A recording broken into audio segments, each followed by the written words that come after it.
Hey friends, if you like the Nexus podcast, the best way to continue the learning is to join our community. There are 3 ways to do that. First, you can join the Nexus Pro membership. It's our global community of smart building professionals. We have monthly events, paywall deep dive content, and a private chat room, and it's just $35 a month. Second, you can upgrade from the Pro membership to our courses offering. It's headlined by our flagship course, The Smart Building Strategist, and we're building a catalog of courses taught by world-leading experts on each topic under the Smart Buildings umbrella. Third, and finally, our marketplace is how we connect leading vendors with buyers looking for their solutions. The links are below in the show notes, and now let's go on to the podcast. Hello, and welcome to the Nexus podcast. I'm your host, James Dice. We are exploring industrial logistics facilities today. This is our second episode in our Buyer Roundup series. We're super excited about this series leading up to NexusCon in the fall. We are going industry by industry or vertical by vertical, talking about what smart buildings mean to all the different types of buildings in our industry. I like to say there is no one smart buildings industry. We're applying technology to a bunch of different industries. And so we're going to talk about one of those industries today, which is what we might call big dumb boxes. It's something that just is a fact about these sorts of facilities. There isn't a whole lot going on to them. So the question that we're going to try to ask today is, how do you make these big boxes more smart, more sustainable? And what does that even mean? So I'm going to bring in the crew here for some self-introductions. Drew, let me start with you. Drew's been on the podcast before. We'll put your other episode that you were on, link to that in the show notes. It was a totally different topic, Drew, but why don't you go ahead and reintroduce yourself for the audience? Sure. Thanks, James, for having me back. Apparently the first one was decent enough that we've got enough for some return content. So I lead real estate operations technology at a company called McKesson. We're a large healthcare distribution and logistics company. We effectively ensure that medical supplies, pharmaceuticals, your medicines, your drugs, they get from those manufacturers all the way to you, to your doctors, your hospitals, your pharmacies. It's it's big work, but it's impactful and has a lot of purpose. So I love what I'm doing. Charles, why don't you go next? Yeah, great to be here. Charles Blaschke, and I'm the VP of Clean Energy and Sustainability at NorthPoint Development. We're a Kansas City-based Class A industrial developer with the long-term hold strategy. And we are currently developing and have a portfolio across the U.S. that we're looking to make green and mean and smart, depending on how you define that. And excited to dig in and kind of define what that means for us. All right, let's dive in. Let's first talk about, if you could each let's do a little round robin here around, do you have a smart buildings program for these sorts of facilities? I think in the case of NorthPoint and McKesson, you have other types of buildings. We're kind of zeroing in on these logistics sort of facilities. For these buildings, do you guys have a smart buildings program, and what are the main goals of that smart buildings program? Maybe Drew, kick us off again.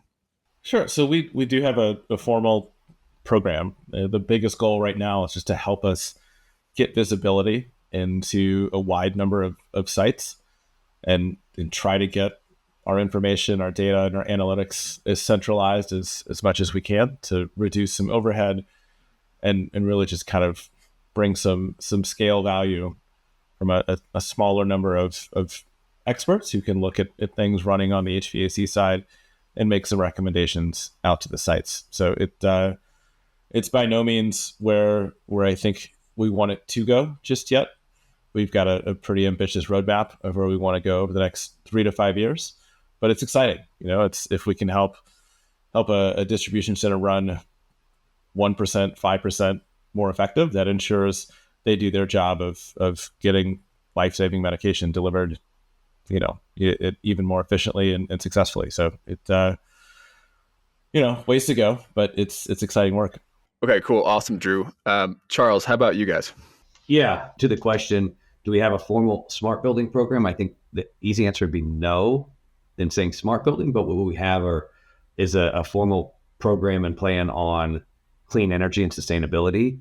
of which, underneath that umbrella, that large umbrella that I oversee, there's obviously a smart building component to that. I mean, what we're doing is really hyper focused on how do we create value, broadly speaking, across the stakeholders. And I think, maybe we can get into it later, but who are the stakeholders in the typical kind of real estate transaction structure? I think that is like fundamental to the industry understanding that they don't most of the time, especially when you get into, smaller technology companies and kind of providers.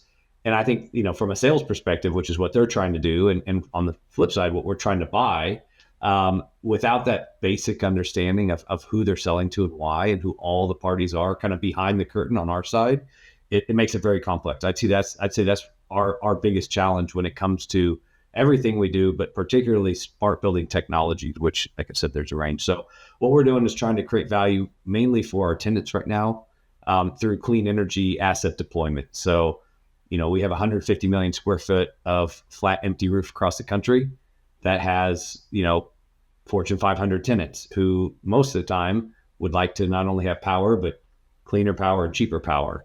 And as the landlord, we are there to provide that to them in a turnkey service. So, main program is ballasted rooftop solar. If there's a battery component, obviously as our tenants are kind of the heart of the economy, there's a lot of trucking. So there could be chargers, EV chargers of different size and scale needs there. And then we are looking at, like I said, more of the kind of what fall into the smart building around energy metering, efficient HVAC. I'll stop there, but you kind of said big dumb boxes, very basic concrete boxes most of the time. I think I know of, out of our 350 or so buildings, of one building that has a BMS and control system of any type. So when you talk about what are we going to do and what can we even get off the site today, it's like nearly zero. And with the triple net lease structure, what the tenant does in their building and what they put in is up to them. It's not ours to see. It's not ours to touch. It's not ours to even monitor a lot of the time. So that's where, we're really interested to hear what everyone has to say about what they're doing in similar facilities, because, it's our kind of shell. And so we can monitor and look at some of that stuff. Most of the time it's the tenant. So. Okay. So given that context, let's, for those people that are listening to this and they maybe came from this world, we were talking about this before we hit record, the smart buildings world kind of comes from this world of very complex buildings, multiple layers of the tech stack, tons of different connected devices, a bunch of different end users, different types of end users that might use different types of technologies to use in those portfolios. Let's talk about what we're talking about here, which is, let's go a little bit beyond the big dumb box. Like, what can we say about this sort of asset class when it comes to the technology? What types of devices do you guys have? Which of them, Drew, you mentioned there's some connected devices on the HVAC side. Charles, you mentioned almost no connected device on the HVAC side. What do you guys have in these buildings, and who are the users? Maybe just fill the audience in on that sort of thing.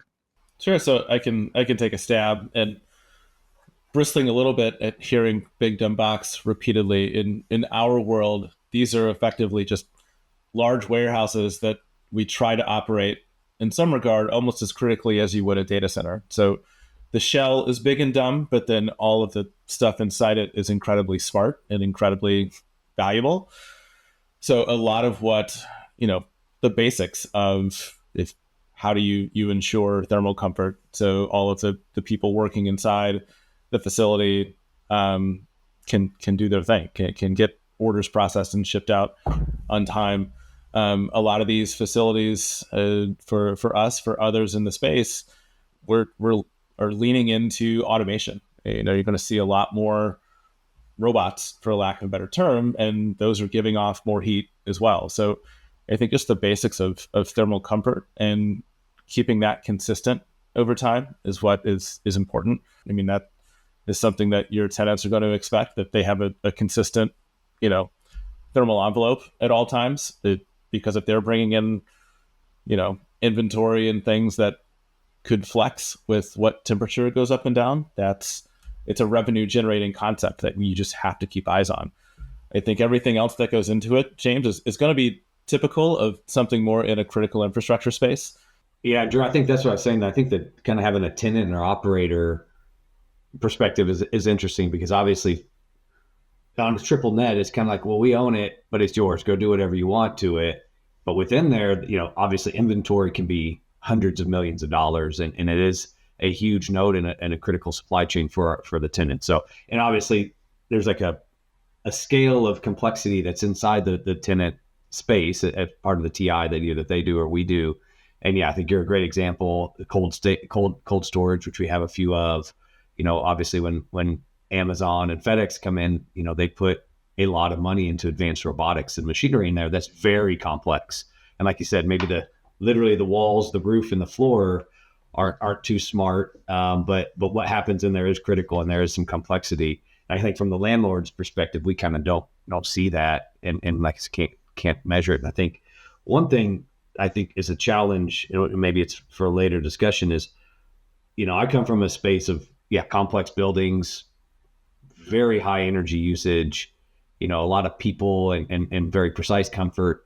One challenge we have, it's more on the kind of energy side, clean energy development, solar, batteries, versus an old world is our tenants typically consume very, very, very little energy. We're talking kind of 2 to 5 kilowatt hours a square foot a year, which is just like near zero. And that maybe, look at, there's like a long tail of that, maybe of tenants with cold store, critical stuff, robotics. But I'd say the bulk of our tenants I think 99% of our portfolio has motion sensor LEDs out of the gate. So kind of done there. Like I said, makeup air fans, a lot of times no AC, and they have racks and like some forklifts. I mean, we're talking, you look at a 1 million square foot building. I mean, it's way bigger than a football field, I guess. I don't know, a few football fields. That thing will consume 2 to 3 million kilowatt hours a year, which is like, very small. So that's kind of our challenge on like making impact at scale and kind of helping the tenant save. It's like you have a 1 million square foot roof, but you're going to fill that, the solar that's going to fill it is like this little corner.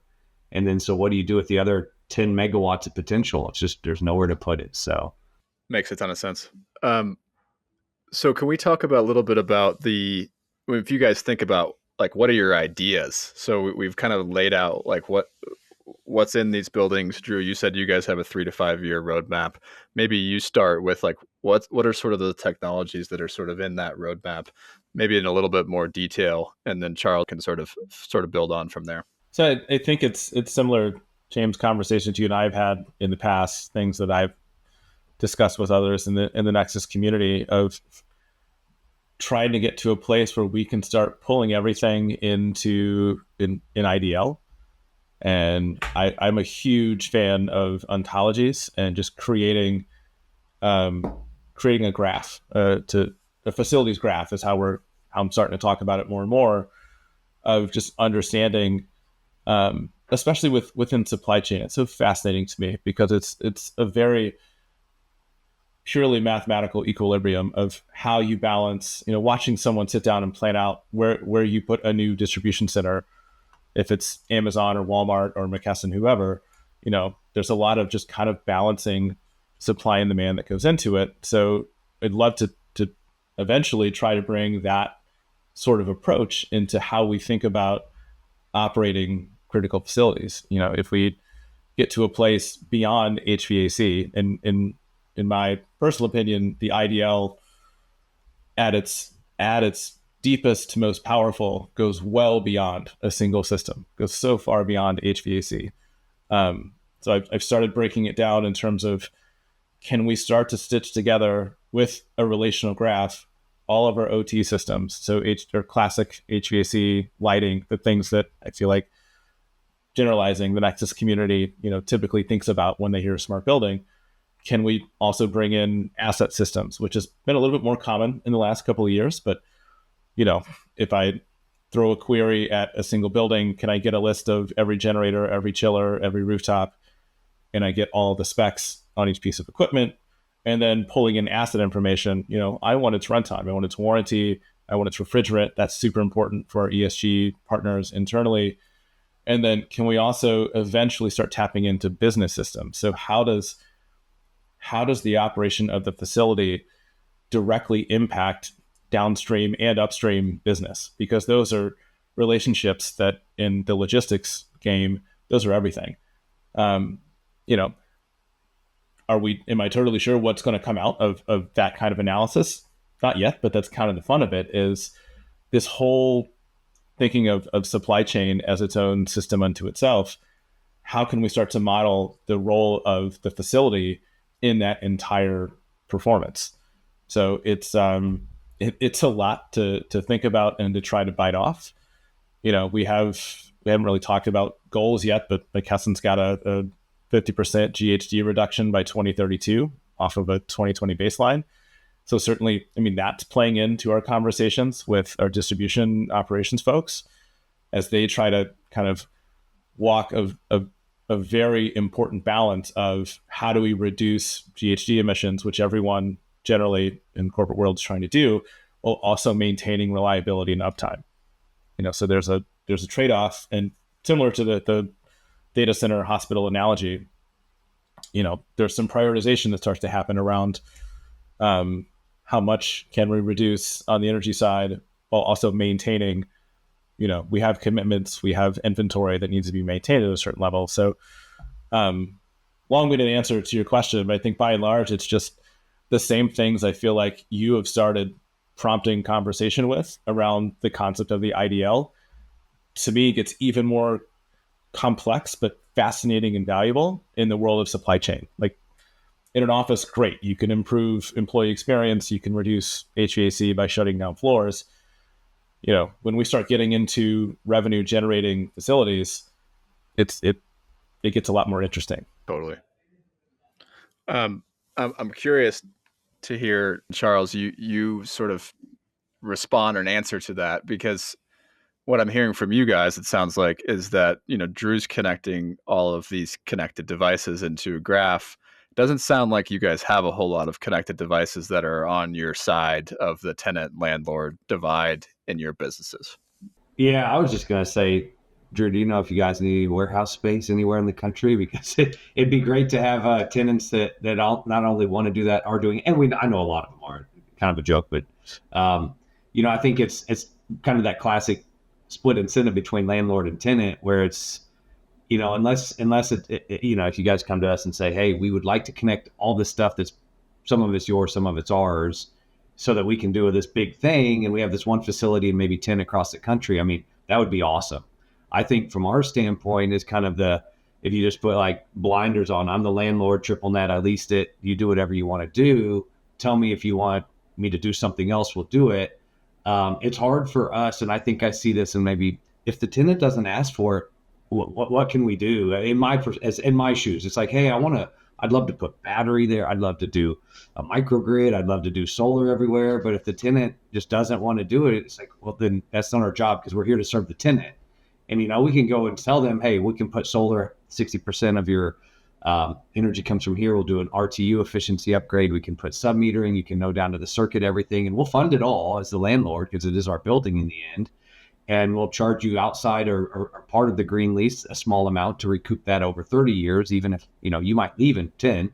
We're happy to like take that risk because it's our building. And it's not like tenants are clawing at us to do that. So I think it might be that old split incentive, you know, even if we can do it. But yeah, I think it's just because we don't have visibility into those systems that you know, Drew is mentioning, that have a lot of data. And I agree. I think it's much more than just let's save 18% of our energy. It's really rolls up to the ERP and the supply chain in these facilities, because ultimately that's what these are. These are heavy nodes in a revenue generating supply chain. I like that. I'm gonna have to borrow. I'll send you $5, Charles, every time I use a heavy node in the enterprise supply chain. That's huge. Okay, so let's talk about what you guys are working on right now. We've talked a lot about the challenges. We've sort of brought the challenges forward for at least for the landlords in the room here. Let's talk about the projects that are hot on your mind. Charles, why don't you go first? I know that you're kind of hot on metering right now, so why don't you kick us off? Yeah. As I mentioned, kind of our first port of call is throw solar panels on our roofs, which makes sense every time we tell somebody that. But from kind of a more smart building, roll out what we've wanted to do, and kind of the first thing we've been looking at is getting meters in our buildings. And there's a lot of reasons for that. I think probably most people that listen to this and follow would understand the different types of users within a landlord organization like ourselves, our tenants that obviously maybe needed or want it for ESG scope 1, 2, 3 emissions reporting. We have LPs that require and ask for it. We have equity partners that require it. We have asset managers that require it. And then it always kind of falls back to me and my team, kind of clean energy, solar sustainability is, well, we actually kind of need to know the interval data for our tenants' consumption to size and put the right type of solar battery system on it. So there's all these use cases, but it does always kind of fall back to us. And we had done kind of an internal exercise. A lot of us come from the industry. We know a lot of the vendors, and that was kind of first port of call, and kind of struggled to find like the easy button there. And that's when we called in Nexus and their product to help us select the vendor that fit our use case as a triple net industrial landlord with a large portfolio and probably 25 states. So, right, there's also code compliance. There's differences there, different uses, different sizes. Like we have buildings and parks where it'd be a few 100,000 square feet with 8 tenants, 50,000 square foot each. That maybe literally we have tenants that consume less than a small 2-bedroom apartment. They consume that little. So, asking them to pay, there's a pay issue. But again, we're trying to do this for ourselves here. There's the use case of sub-metering for billing. There's one utility meter for tenants, right? Per square foot doesn't always work. Someone's paying too much, someone's paying too little, even if it's only $19 a month, too much or too little in some cases. But so we've tried, we've had a lot of challenges. Again, there's the use case and kind of the technical specs around how much do we need to meter? Is it just the full building? Is it 15-minute interval or is it 1-minute interval? Is it, well, we need to measure every panel in the building, not just the main meter? Is it we need to measure every circuit going out of each of the main panels so we roughly know? Do we need to know end uses? Do we not? So it's not been easy. Hence why we called in James and the Nexus team, because for us, again, you have to justify the cost in the end, right? And if it's for us to know a little bit about our tenants' consumption patterns, well, we kind of know, and we can get their bills pretty easily. So there's this element of, well, if they're going to do, let's say, solar, well, we ask them and they give us the bills. Fine, it's monthly, but we know their consumption, kWh, we know their peak demand, and we roughly know their profile. So then, and then there's obviously utility API, green button, Texas Smart Meter. There's ways that utilities can just give you the 15-minute. So then the question is, do you go through this huge exercise in cost and potentially allocate it in different ways to then get like this incremental increase of value? Still a believer that we should do it, and we need to find the right partner and solution, but it hasn't been an easy path. And so that's kind of the first port of call for us on kind of the smart building and technology to get in there. Because if you think about it, yeah, maybe we measure downstream and sub-meter some of our tenant stuff, but ultimately we're kind of monitoring our asset, the panels, the power, therefore the building. So it kind of gives us this, in my mind, this secondary asset health of the whole thing, just from a very interesting view of power only. So now we can know THD, we can know, power factor, we can know if stuff's happening kind of inside that space without having that space. Obviously, there's InfoSec requirements. I'm not sure McKesson would want us to know everything that's going on in their facility. And so there is that kind of 5 or 10% that no utility bill data at all. So then how do you start to choose which ones to go and do it and how and why? So yeah, it's certainly something that, like, as we've worked with you, you've been a little bit like exasperated by, like, how do I move forward, which is totally understandable. I just wanted to clarify for everyone that's listening to this, no, Nexus Labs is not a consulting company. We're not trying to compete with all the awesome smart buildings consultants out there.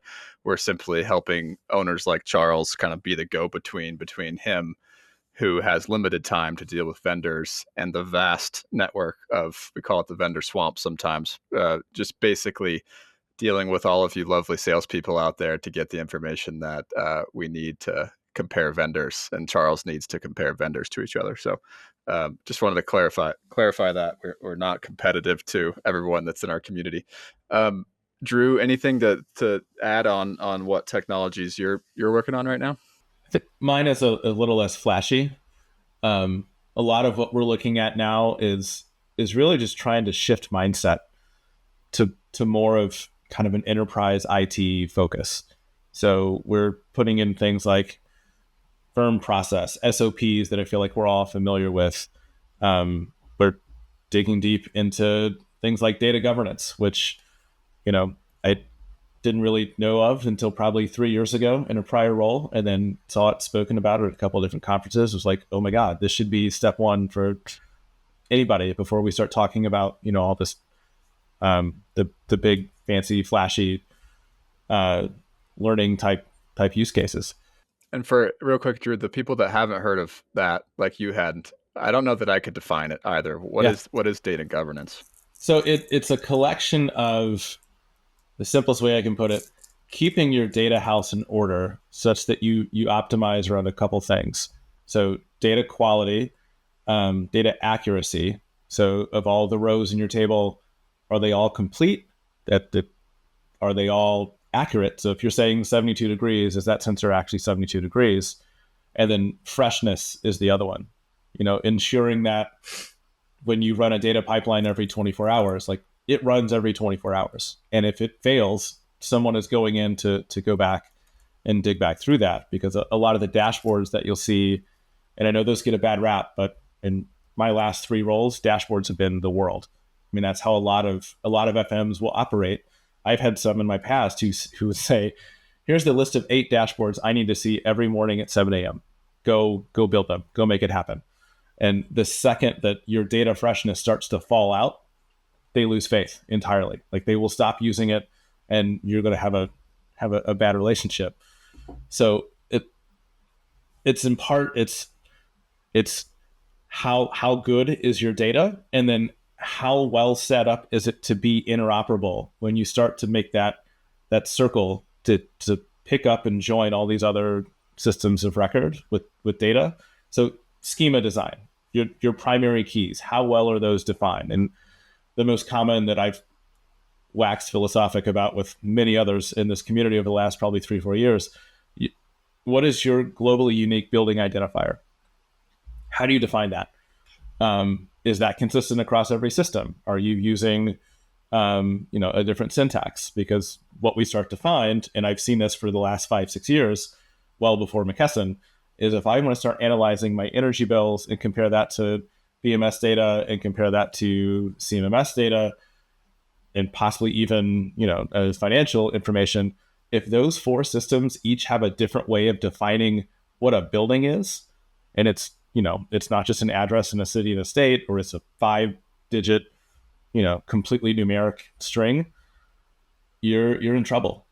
So we're going through a lot of those processes right now just to get ready, because there's the other, bless us, it's an hour in and no one has said the magic 2-letter buzz phrase of the century just yet.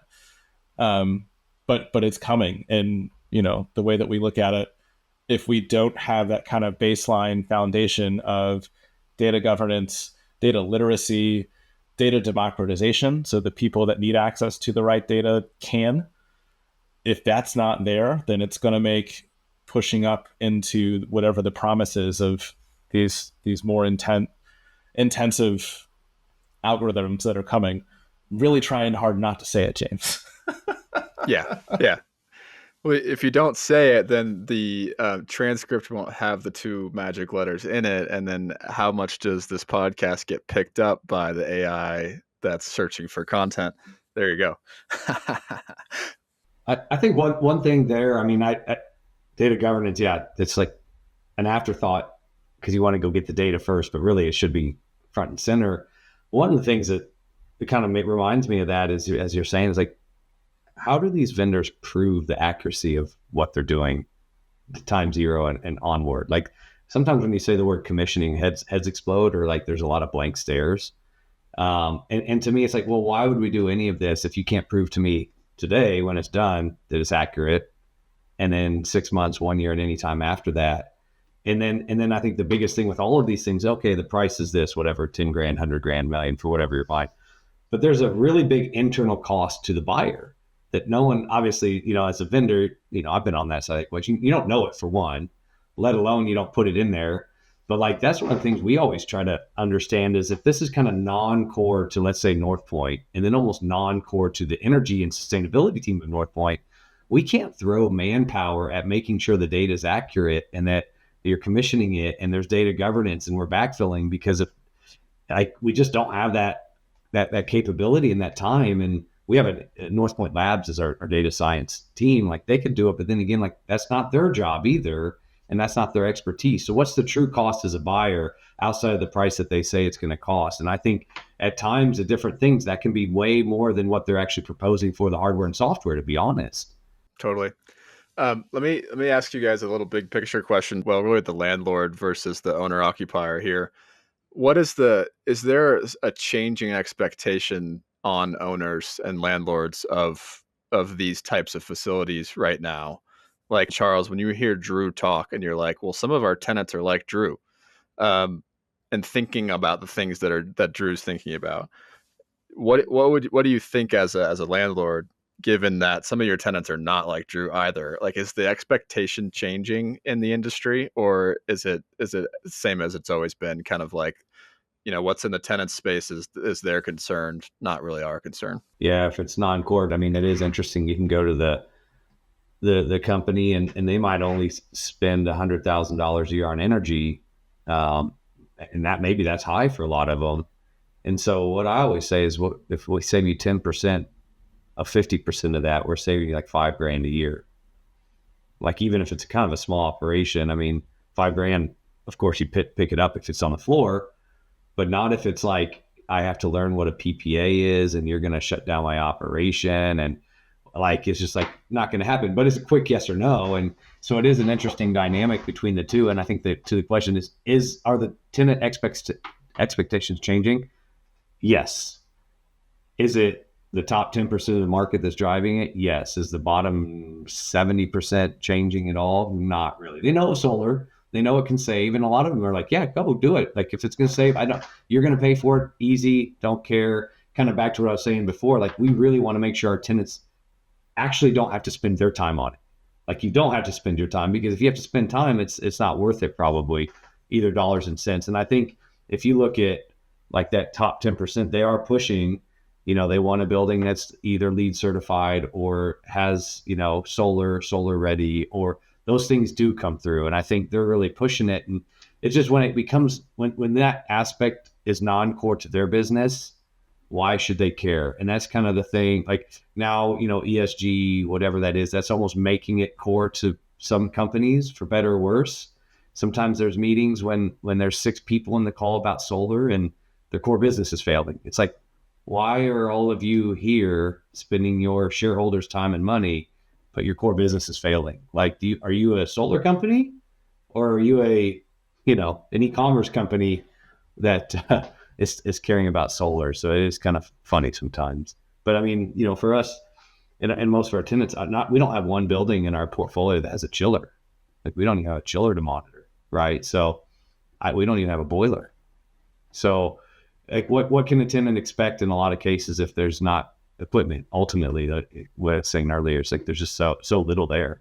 I'm thinking back to prior roles where, separate from industrial, having to move 200 people into a temporary space for 6 months that we didn't own. It was a short-term lease because we didn't line up lease dates somewhere else for a new build out. And having the job of, how do we get corporate Wi-Fi into this short-term space that someone else owns? And I got to become really good friends with that particular building owner's IT staff. There were 2 people who were just like, yeah, cool, let's go figure it out. Is it going to be complex and tricky? And your enterprise IT team is only going to allow us to put in one flavor of access point, and it has to be in a certain position of the floor. Cool, let's go. It's just that, yeah, it's life is not going to be easy. It's just where my first boss ever told me, he's like, if this job was easy, everyone would do it, and we wouldn't be paying you to do it, so you could just go home. Like, okay, I try to keep that in mind, but just the fact that yes, there's a contractual relationship between 2 companies, but just the willingness of everybody to say, let's go figure it out, that's key. Totally. We're running out of time here. We gotta close things off. I feel like I could talk to you guys all day and continue to ask questions. As we sort of lead up to NexusCon in the fall, Charles and Drew, I know you're going to be there. The thing I want to ask you guys about is, well, first of all, I'm super excited that none of you knew each other, and now you do, and you'll be able to meet in person, which is one of the most fun pieces of what we do at Nexus Labs is connecting people. But as you guys think about leading up to that, what are you most excited about seeing and learning as we, put together the agenda? For me, it's exactly what you just alluded to. It's the IRL, the in real life version of the community, James, that you and the team have built over the last couple of years. It's a colleague in my last role who used to describe things like Nexus and a few other events as, it's the only place I can go where people just get it. I don't have to explain what I do. I can use acronyms and they'll understand. It's, for me, it's all about the connection, the learning opportunities, and just putting a real life face to all these names that I've been learning from the last couple of years. Yeah, I'd say the same. I like in-person events generally, and have been bad about getting out there post-COVID and after coming back to the U.S. And just had the head down and grinding and trying to make impact. And so, yeah, going to an event with the right kind of people. I think the way NexusCon's structured, kind of no BS, like straight talk. And I think that's a lot of value of what we've seen today. Like, obviously we know of similar landlords and tenants in spaces like this, but that's the big thing for us is how have others made this work?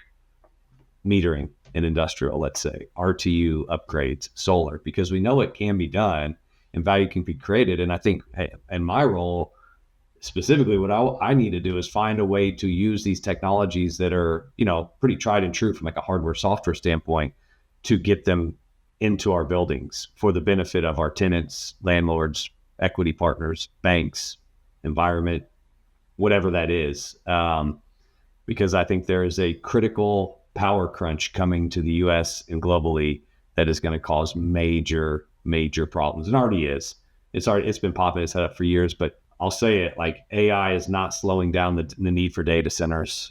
And when we're talking 100 megawatt point loads, gigawatt campuses, we got major problems. And I think it mostly, working on the clean energy supply side now and deploying those assets and investments, I think the only solution is efficiency, and efficiency starts with data and the smart building stuff, honestly. So I think you wake up in a year and we're talking about very different things, and in 2 years, very different things. And I think it's going to be, how can I get a little more capacity? There's value in having a building that's at an empty space with a transformer and 5 megawatts ready to plug in. I think that's going to drive a lot of stuff. Can I also plug really quick too, James? What gets me excited for the conference is the number of what I would consider new to me voices. So it's not, as you scroll through the speaker list, there are some familiar faces and folks that feel like if you've been in the space long enough, you start to, you see folks that have been there around 20 years like I have. But I think it's exciting to me personally that it anecdotally seems to be a majority of folks who have not historically been headline speakers at a smart building conference. And I want to go to every single panel that a new voice is going to be on. I'm glad you said that, because our team, shout out to our team, the amount of not scalable one-on-one outreach that we've been doing for this podcast is let's just say no one else does what we've been doing to make it so that it's not the same voices saying the same stuff about what we plan on doing next year.